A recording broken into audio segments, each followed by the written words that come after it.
So, hello guys, what's up? It's me again, si Mima Alicia nyo at nagbabalik ulit para sa ating panibagong video. So, ngayon nga po mga minamahal, pag-usapan natin itong pagiging tuwang-tuwa, talagang umaabot hanggang tenga ang kanilang mga bunganga nitong mga DDS na to. Tuwang-tuwa sila mga minamahal kasi natunugan nila sa tono ni former Senator Antonio Trillanes na mukhang madidelayed daw po ang ICC, ang pag-issue ng warrant of arrest ng ICC sa dating presidente na si former President Rodrigo Roa Duterte. Tuwang-tuwa sila kasi ano ba yung kwento dito? Mga minamahal, in-interview po ni Ed Linggaw at ni Ronald Llamas sa 1PH itong si former Senator Antonio Trillanes. Alam nyo naman 'di ba mga minamahal na talagang pag-uusapan talaga nila diyan. Hindi na natin maiwasan is yung patungkol sa ICC.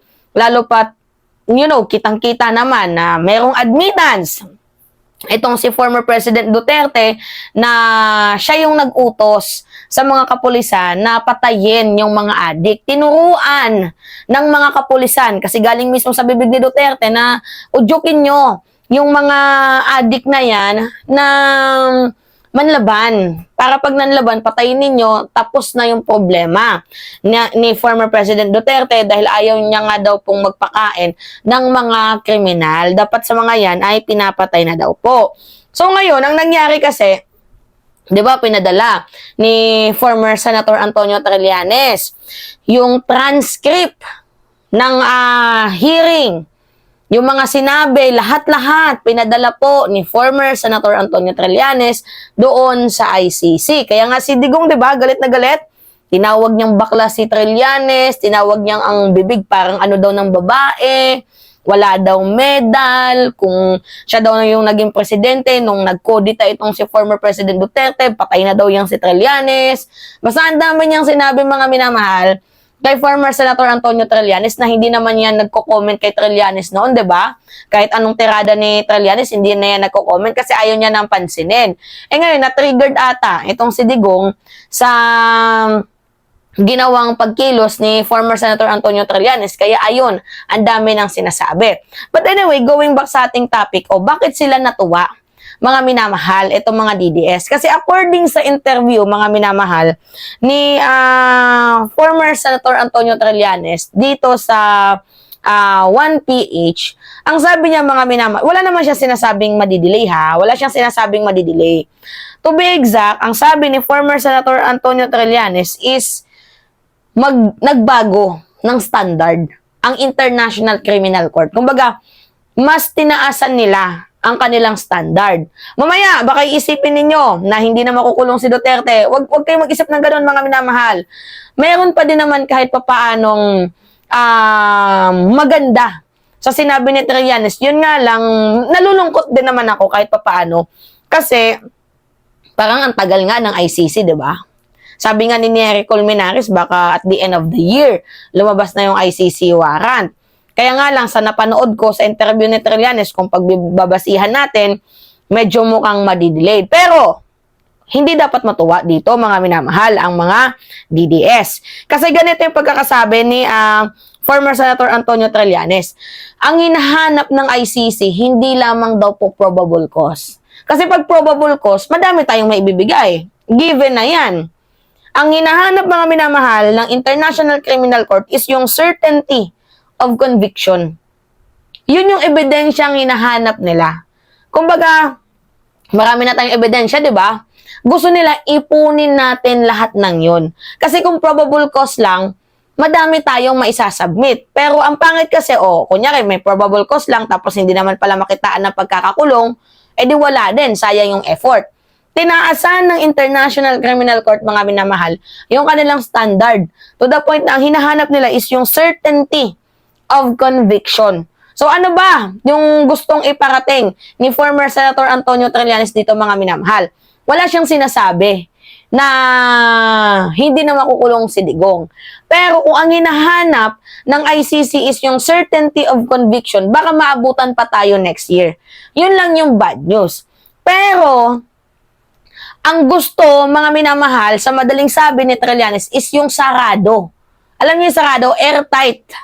'Di ba? Sarado ebidensya. Oh, ano yung ibig sabihin ng sarado ebidensya? Na pag pinasa mo doon sa ICC, kulong agad. Wala nang takas. Kasi pag probable cause, mga minamahal, pwede pa siyang magpalusot. 'Di ba? Pwede pa siyang mag-defense mechanism. Eh ngayon, ang gusto nang mangyari ng ICC, mga minamahal, yung talagang disclose na. Yung sarado ba? Sarado, tapos pag nandoon, diretso kaso, diretso warrant of arrest. So ngayon, natuwa ang mga DDS. Sabi nila, Yahoo! Hindi makukulong itong si former President Duterte. Yan yung sabi, mga minamahal, ng mga DDS. Oh, wala naman palang ICC eh. Hindi naman pala darating yan dyan eh. Mga minamahal, hindi po yun ang ibig sabihin doon. Hinahanapan lang po tayo ng International Criminal Court ng airtight na evidence. Yung talagang literal na pag pinasa mo doon, hindi na siya pwedeng kumawala. Diba? Literal na certainty of conviction, yung may conviction na agad. Kasi pag probable cause lang, mga minamahal, pwede pa siyang mag-defend, diba? Pero para sa akin, okay na sa akin yung kahit medyo matagal, pero sure ball. Diba? Sure ball na mapapanagot siya sa kanyang mga ginawang kasalanan. Mas okay na sa akin yun. Yung usad pagong, at least kumikilos. Yung usad pagong, pero at least may progress. Ang pangit naman, mga minamahal, na usad pagong ka na nga. I mean, wala kang ginagawa para sa mamamayang Pilipino.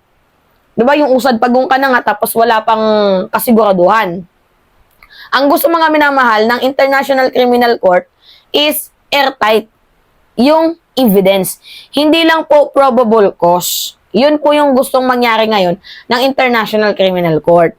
So, sa madaling sabi, mga minamahal, okay, i-gather nyo lahat ng information na ipagsama-sama ninyo nang sa gayon makabuo tayo ng airtight evidence. Yeah? Yung talagang sure ball na merong dalang conviction.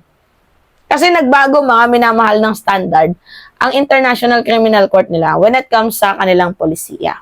Maganda din naman para yung hindi na madaming lakad. 'Di ba? Pagsundo, kulong agad. Hindi yung pagsundo, baka pwedeng makalabas. Pangit yung ganun. Maganda pa rin, mga minamahal, yung secured na ay sarado ebidensya, kulong itong si former President Duterte. So, walang dapat i-celebrate dito yung mga DDS. Dapat pa nga, mga minamahal, tayo yung mag-celebrate, sa totoo lang.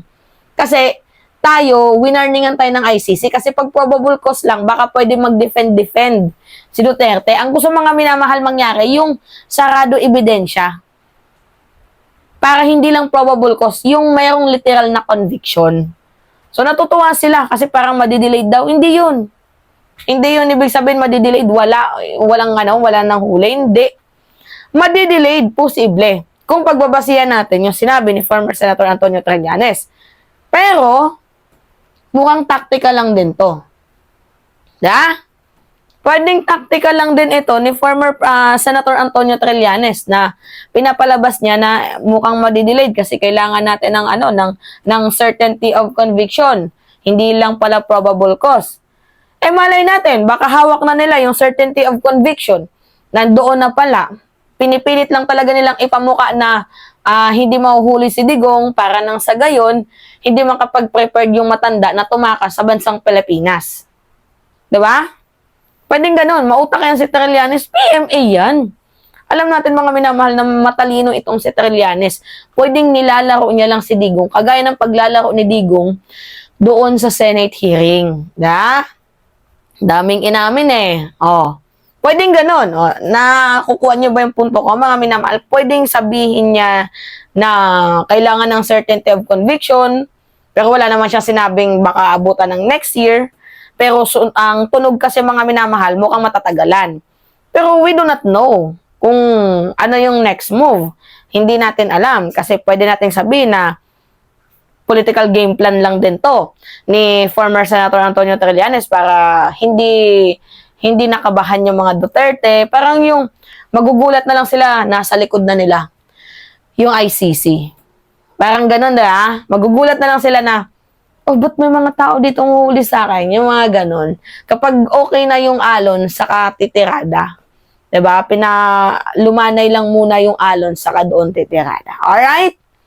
Gets nyo ba ako, mga minamahal? Okay. So, may nag-comment. And not totally from Motabato, but from Las Cañas to Tacorda to Garma, etc. But Digong himself. Agree? Bakit? Hindi baling madelay ang warrant basta may makukulong para magkaroon ng katarungan ng mga biktima. Alright? Ganun yung mga comment, mga minamahal. So, kung certainty of conviction, may comment sa akin, wala nang hearing. Wala nang chance ni Duterte defensa pa yung sarili niya. Siguro ata, parang ganun. Kung certainty of conviction ata ang hinahanap, baka posible na hindi na magkaroon ng hearing. Hindi, magkakaroon ng hearing sa 7. Kukunin yung iba pang mga resource person at baka umattend si Duterte sa 7. We do not know lang. Pag certainty of conviction kasi, mga minamahal, ang madaling explanation natin dyan, yung sureball na convicted siya eh. So, yan yung tinitingnan. Hindi naman kasi ako abogado. Pero hindi malabo ang ICC. Walang malabo dyan. Ang gusto lang talaga is yung sure ball. Na hindi lang probable cause. Pagkos talagang nandoon na yung kurot ng convicted siya. Alright? So anyway, yun po, mga minamahal. It's me again, si Mima Alicia nyo, at nagbabalik ulit para sa ating panibagong video. Maraming salamat, mga minamahal.